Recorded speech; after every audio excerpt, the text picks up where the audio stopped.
বন্ধুরা, আপনারা যদি আন্দ্রে রাসেলকে সেরা ফিনিশার মানেন তাহলে অবশ্যই ভিডিওটিকে একটি লাইক করে দিন।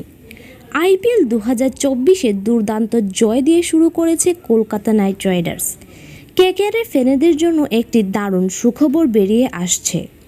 আরসিবির বিরুদ্ধে বড় দুই পরিবর্তন করেছে। মিচেল স্টার্কের পরিবর্তে একজন মারাত্মক বোলার এবং নতুন ওপেনার নিয়ে নামছে কলকাতা নাইট রাইডার্স। তাদের দ্বিতীয় ম্যাচে জয়ের জন্য শক্তিশালী একাদশ নিয়ে নামবে। তো রয়্যাল চ্যালেঞ্জার ব্যাঙ্গালোরের বিরুদ্ধে কেমন একাদশ নিয়ে নামছে তা তো জানবই এই ভিডিওতে।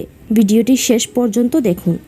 আইপিএল 2024-এর প্রথম ম্যাচ কেকেআর জিতলেও হতাশ করেছে কেকেআরের টপ অর্ডার। আবারও কেকেআরে ওপেনিংয়ে পরিবর্তন দেখা গিয়েছে।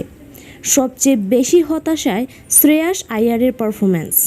আরসিবির বিরুদ্ধে একাদশের কথা বলতে গেলে জেসন রয় আইপিএল 2024 থেকে বাদ পড়ার পর কলকাতা নাইট রাইডার্স ইংল্যান্ডের ফিল সল্টকে তার বদলি হিসেবে নিয়ে আসে এবং তাকে প্রথম ম্যাচেই দুর্দান্ত ফর্ম দেখা গেছে।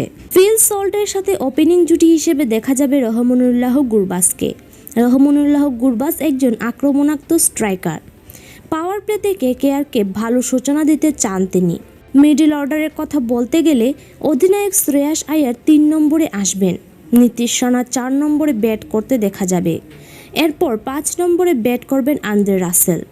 বড় বড় হিট মারার ক্ষমতা সম্পন্ন আন্দ্রে রাসেল 5 নম্বরে থাকা দলের জন্য খুবই উপযোগী প্রমাণিত হতে পারে। এরপর 6 নম্বরে থাকা রিঙ্কু সিংকে দেখা যাবে ফিনিশার হিসেবে। 7 নম্বরে সুনীল নারিনকে দেখা যাবে অলরাউন্ডার হিসেবে। যদিও তিনি মূলত দলের স্পিনার, প্রথম ম্যাচে ওপেন করতে এসে তেমন কিছু করতে পারেননি, তিনি রান আউট হয়ে যান। মিচেল স্টার্ক, যাকে কেকেআরের আইপিএল 2024-এর মিনি নিলামে 24.75 কোটি টাকায় কিনেছিল।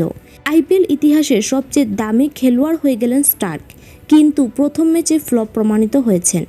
4 ওভারে 53 রান খরচ করেছেন, কিন্তু একটি উইকেট পাননি তিনি। তার পরবর্তীতে বৈভব আরোরাকে সুযোগ দেওয়া হতে পারে।